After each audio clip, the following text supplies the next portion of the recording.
You are here, working in this place. I worship you. Well, hello everyone.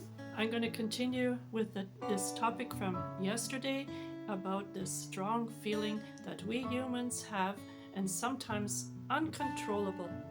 And we really need to, especially as Christians, have this under control in any circumstance. Apostle Paul warned also and told the brethren to have control over their feelings and their desires.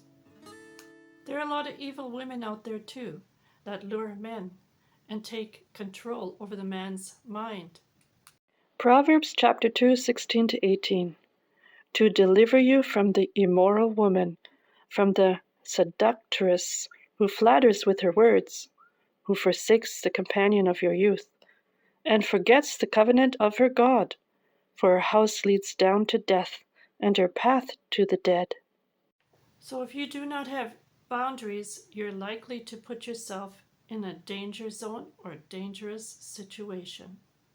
Proverbs chapter 5, 1 to 8. My son, pay attention to my wisdom. Lend your ear to my understanding, that you may preserve discretion, and your lips may keep knowledge. For the lips of an immoral woman drip honey, and her mouth is smoother than oil.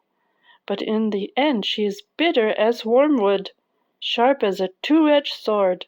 Her feet go down to death, her steps lay hold of hell, lest you ponder her path of life. Her ways are unstable, you do not know them. Therefore hear me now, children, and do not depart from the words of my mouth. Remove your way far from her, and do not go near the door of her house. Men also can become animalistic and lose total control. But Christians should not go by feelings and then end up being submissive to an evil man or woman. In 1 Corinthians, Apostle Paul writes, chapter 5, verse 1 to 2, it is actually reported that there is a sexual immorality among you, and such sexual immorality as is not even named among the Gentiles, that a man has his father's wife, and you are puffed up and have not rather mourned that he who has done this deed might be taken away from among you. I'm going to continue in verse 9 to 13. I wrote to you in my epistle not to keep company with sexual immoral people.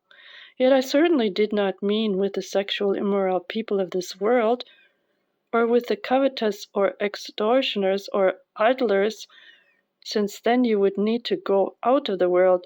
But now I have written to you not to keep company with anyone named as a brother who is sexually immoral, or covetous, or an adulterer, or reviler, or a drunkard, or an extortioner, not even to eat with such a person.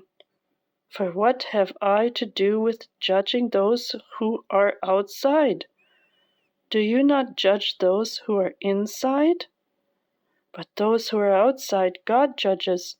Therefore put away from yourselves the evil person.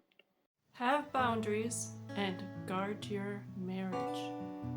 Thank you for joining me today. God bless you all, and I'll see you tomorrow.